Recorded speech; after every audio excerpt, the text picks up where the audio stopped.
Good evening. Welcome back once again to the Bible Speaks today from LBC Television Ministries down here in sunny or cold, damp, whatever it is outside, I forget, Latonia. Glad you came back with us. This is only the second program of 2017. If you remember, last week I explained we got a slow start due to some technical problems and issues with staff being on vacation, that sort of thing. But today we're catching our stride, as they say. Last week we talked about the Hittites, and I know some of you may have been a bit surprised at not so much who they were, but the fact that there were two sorts of them, the original ones and the Neo-Hittites. And the program I was talking about that I actually watched on television just after I'd written a script, which caused me to go back and make some changes, was on the Discovery Channel. And you can get that, at least I can, on my phone, if you sign on to the National Geographic, get the National Geographic app, and that program's on there. And it's actually quite fascinating because it's got nothing to do with religion or the Bible as we talk about in this program, but it gives a fascinating insight into some of the ideas and the traditions that have been incorporated into the Bible and into other religious doctrines as well. Okay? And as always, the chaps behind the glass screen over there, if they're paying attention, will put it up from time to time, but you'll see my email coming up. If you have a question, a point, or something that you didn't understand or took umbrage about, and if you have to look that word up, good. But if you did, then by all means drop me an email. I always reply, unless it's, to be honest, if it's scurrilous or as our current president would say, fake news, then I probably won't be interested in it. But anyway, if it's a genuine complaint even, we're always willing to look at something and say, well, the reason we said this was this, or that sort of thing. And whilst nobody goes over my shoulder, least of all the pastor or the staff of the church here, and vets what I'm going to say, which is difficult because half the time when I'm sitting here, although I've got a script, I don't know what I'm going to say, or I haven't figured it out yet.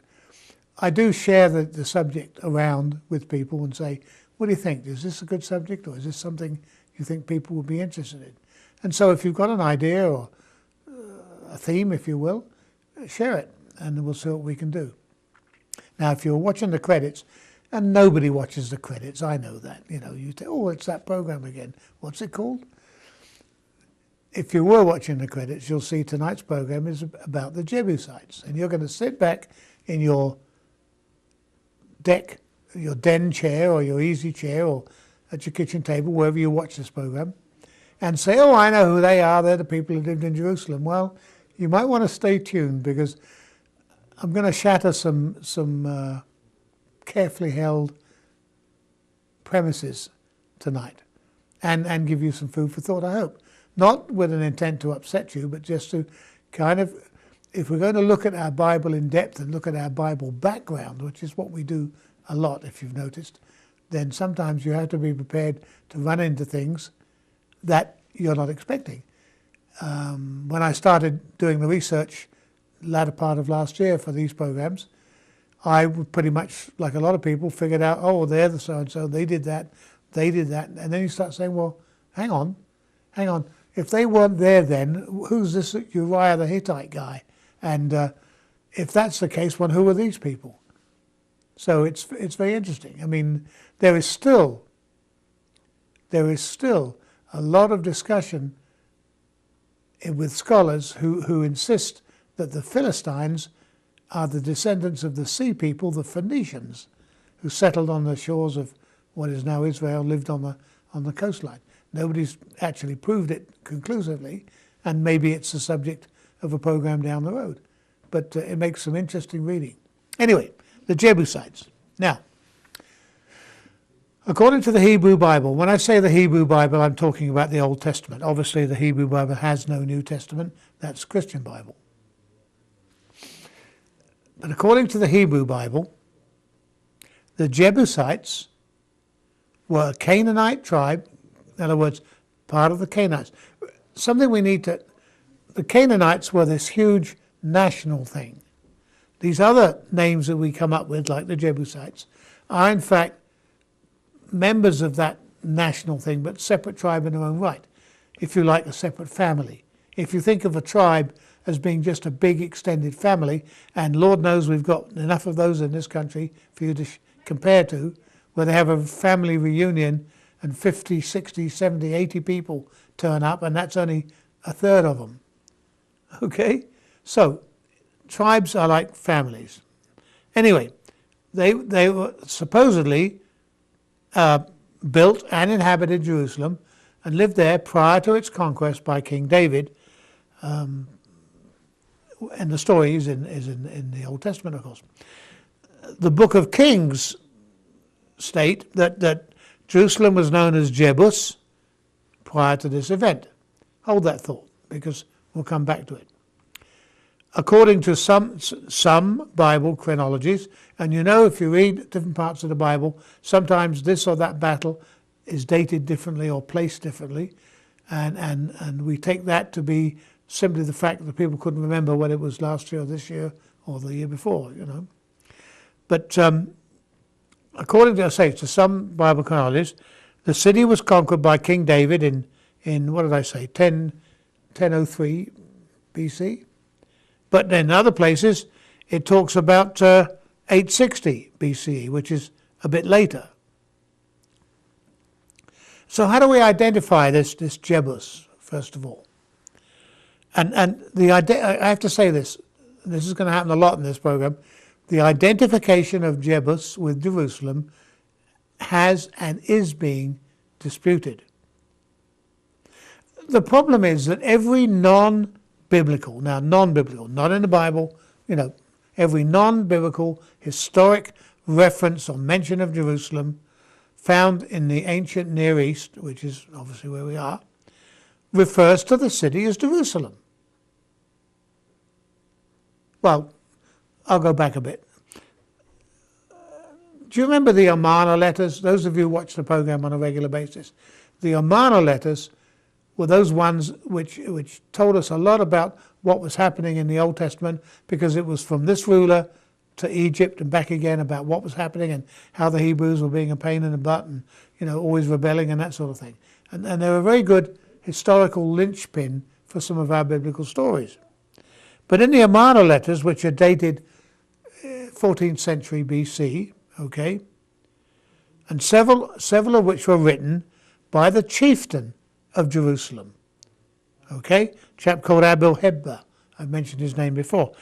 And they call Jerusalem in those letters Jerusalem, U-R-A-S-A-L-I-M, Jerusalem, okay, which is close enough for me. And also, the other thing in the Amarna letters, it's also called Bethsalem, which is, means the house of Shalem, of course. Now, you get that sort of confusion here, where we call the place Latonia, but in fact, it's known as Covington, isn't it? The post office code for this area is Covington, but we know it as Latonia. So newcomers to the area would say, I live in Covington, and old-timers would say, oh, I live in Latonia. And the same thing probably happened here. Generally, it was known as Jerusalem, but perhaps the people who were the original inhabitants called it Beth Shalem. I don't know. The Akkadian name, the old name for Jerusalem was Jerusalem, okay, which means basically the foundation of, or a foundation built for, the god Shalem, one of the old pagan gods. The first part of that comes from the Hebrew Semitic word to carve out, or to lay a cornerstone, if you will, like you would in a cornerstone of a pigeon in a building. And Shalem, of course, was the Canaanite god. Remember the big Canaanite over the national identity thing of the setting sun. Also, because gods in those days did more than one job, He was a god of the underworld, the netherworld, and as well as health and perfection. So I guess he had four ministries to take care of, if you will. There's no evidence, and this is important because I had to go to a lot of digging around to confirm this, but I assure you, if you go to hit the books or you hit the encyclopedias or whatever, there is no evidence of Jebus and the Jebusites outside the Old Testament. None whatsoever. Some scholars even push the idea, and these are not just some old scholar from nowhere. And the reason I don't mention the names is because I haven't got their permission to quote them, and unless it's coming from one of their books, which of course you can quote. I don't want to take somebody's name in vain. But some more modern scholars believe that Jebus to be a different place altogether from Jerusalem, completely different place, somewhere else. Others, their idea, if you will, is that the name Jebus is a kind of made-up ethnic name without any historical background at all. There's a reference to Yabusu, Jebus, on a contract tablet they dug up that dates from about 2200 BC. So that's a long time before all this. Remember, we come down in the numbers, BC, 22 to 20 to 1. Okay. But, so maybe they were the original inhabitants, centuries before. I don't know. Anyway, the Hebrew Bible, it has the only surviving ancient text that we know of. The only surviving ancient text that anyone's found so far, anyway, known to use the term Jebusite, which is frustrating because you can't see, there's nowhere to go and sort of pinpoint anything. And it's used in the Hebrew Bible to describe the pre-Israelite, in other words, before David, inhabitants of Jerusalem. In Genesis 10, there's a table of nations. You look it up if you've got your Bible with you, but there's a table of nations. And the Jebusites are identified as a Canaanite tribe. So, in other words, in with the Canaanites sort of thing, which is listed in third place among the Canaanite groups between, funnily enough, the biblical Hittites and the Amorites. Now, you've got to remember that the Hittites they talk about in the Bible are not the original Hittites. They're what, remember last week, we call the Neo-Hittites, the remnants of the Hittites, if you will. And the Amorites, well, we'll come on to them later. Okay? And prior to the more modern archaeological studies and archaeological excavations that we've done, not we, but people have done in that area, I think the majority of Bible scholars, from the information I could gather, held the opinion that the Jebusites were in fact identical to the Hittites. For some reason or other, they were the same. Maybe they were Hittites who lived in Jebus, this place everyone thinks is there, but nobody knows. So it's kind of a, who were these people? But there's an increasingly popular view. And when I say popular view, I don't mean it's necessarily correct or necessarily right, but it's a popular viewpoint put forward by a professor at the Catholic University in Louvain in Switzerland, is that the Jebusites were most likely an Amorite tribe, two cousins twice removed from the main Amorite body.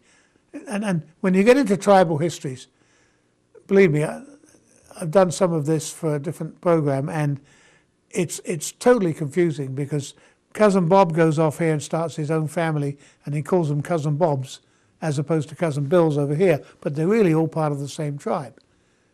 So some scholars think that. And that particular professor identified this group with a group that were referred to as the Yebuseum. Yebuseum, I don't know. Okay, and that was in a, it's not just conjuring this stuff up. That was on a cuneiform letter, a tablet written with the stick and the clay thing, found in the archives in a town called Mari in Syria. And it's also true, of course, that more than one clan or tribe, and we have tribes and clans within the tribe, that sort of thing, bore similar names. And based on that premise, the Jebusites and the Yebuseum may have been separate peoples altogether. It's difficult to know. In the Amarna letters, it's going back to something we actually have and can look at. And normally I'd try and put it up on the screen behind me, but our screen is down at the moment.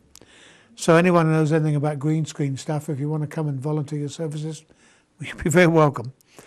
Anyway, in the Amarna letters, a mention is made that the king of Jerusalem was named Abdi Heba. I mentioned that before, which is a name which has, here we go again with the different gods and goddesses, which is a Hurrian mother goddess name called Hebat.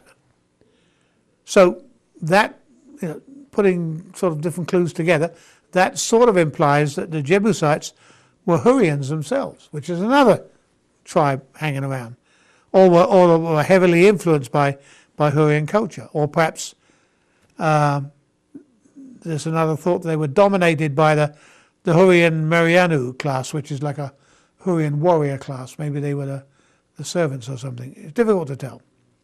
However, the last Jebusite king, using the term for them, of Jerusalem, called Arona,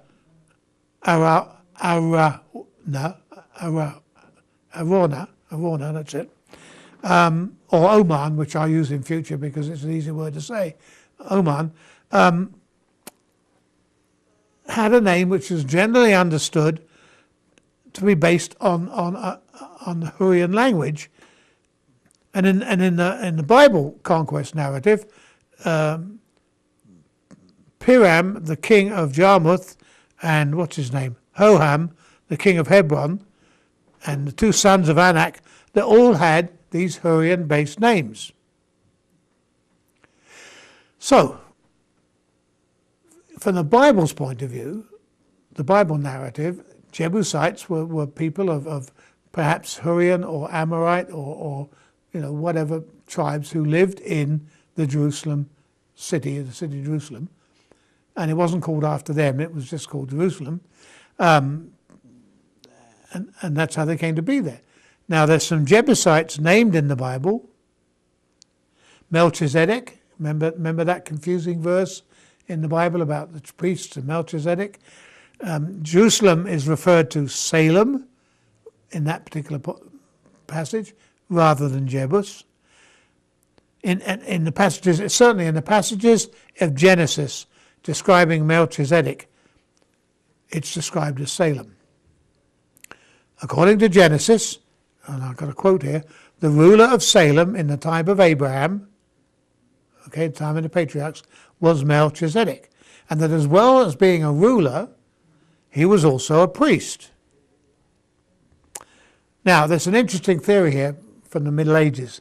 So, comments I've made before about nobody really did Bible study until the 16th, 17th century, not necessarily true, because here we have a medieval French rabbi called Rashi who believed that Melchizedek was another name for Shem, the son of Noah. And that really confused me there. I put it in because that's what the reference I was looking at said. Despite Abraham's supposed descent from the line of Shem's son, Arphaxad. So, whatever line you take, all these people are distantly related to each other in some form or another. I mean, later in Joshua is talking about defeating a Jebusite king called Adonizedek. Remember that? The first part of these names, this is what mean basically king or lord, whatever. But the Zedek part can be translated as righteous. Makes the name my king is righteous, or the righteous king. Again, the Bible scholars, the strict Bible scholars, believe that it's a reference to a deity called, and I want to get this right here, Zedek or Sidek, who was the main deity worshipped by the Jebusites. So from the Bible's point of view, there is no argument that Jerusalem was inhabited by the Jebusites. And since we're doing what the Bible says today, I'm going to go along with that, despite the fact that other scholars have different points of view. Okay? And this makes the name, when I say Zedek, it means my king is Zedek, it means my king is the God. And again, there's a big argument about whether Melchizedek was intended in the Genesis account to be understood as a Jebusite rather than another group. In charge of Jerusalem, maybe prior to the Jebusites, I don't know, Melchizedek,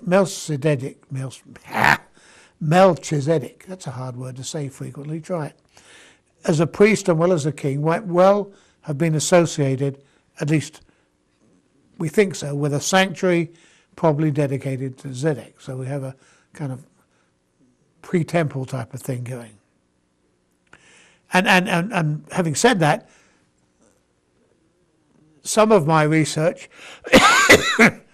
makes scholars suspect that the Temple of Solomon was simply the natural evolution of this original Temple Zedek. Things don't happen in a vacuum. If you look at, I'm digressing a little bit here, but if you look at the outline or the map in some of your Scofield Bibles, there is a picture of a Canaanite temple, a pagan temple. But if you look very closely at it, the basic design is the same as the first temple and second temple and third temple of Solomon. So people absorb things and take them on and take them one stage further. So the design of the Canaanite temple can still be seen in the design of the temple, the second and third temple. And in fact, it's still there in the design of some of the older churches in Europe. Still has that effect, okay?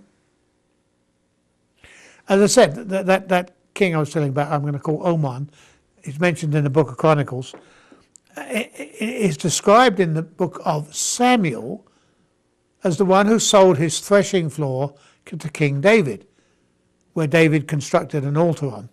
The implication being that that altar became the core of the Temple of Solomon. So maybe the two things are the same. It's very hard to tell. Araunah, the original name, means Lord in Hittite. So we go back to them. So we've got Hittite influence in here again. And so most scholars who consider the Jebusites to have been Hittites have argued that he may just have been another king of Jerusalem. It's the hypothesis for the Jebusites is that some scholars speculate that as Zadok doesn't appear in the text of Solomon's books until after the conquest of Jerusalem, he was actually a Jebusite priest co-opted into the Israelite state religion. Okay, guys, I see it all your way, I'm going to join you. It's different to tell. It is in fact the dominant view among most contemporary scholars. Now, I should digress a moment here. The people I look at, the research I do, is not just strict Baptist research or even Protestant research. I do research with some Catholic writers, some Wesleyan writers, all sorts of plain history writers. There's a lot of people who write about the biblical times from the pure point of history, and it makes it very interesting. Elsewhere in the Bible, the Jebusites are described in a way that, to me, suggests they worship the same God, Elion, Eli, El-E, as the Israelites, which makes for a very interesting trend of thought that the Israelite belief incorporated into it some of the beliefs of the surrounding tribes. Certainly we know they incorporated their designs for worship houses and some of their rituals and things like that. Anyway, we're running out of time, so I'll leave it there because I want to get on to that a bit later in the next program. What's the interesting thing about this is that all these people mentioned in the Bible have a peculiar and interesting history of their own, that all bits of which build up this great picture of the Israelites as a nation. So we have this as I say, nothing came out of a vacuum. Excuse me. It all begins to come together. So they are all needed as part of this great big building block that puts our Bible narrative together. Anyway, read up about the Jebusites as you can in the Bible. If you've got time, go online and do a bit of studying. See what I mean. Until then, keep your Bible handy, read it often. God bless you. Good night.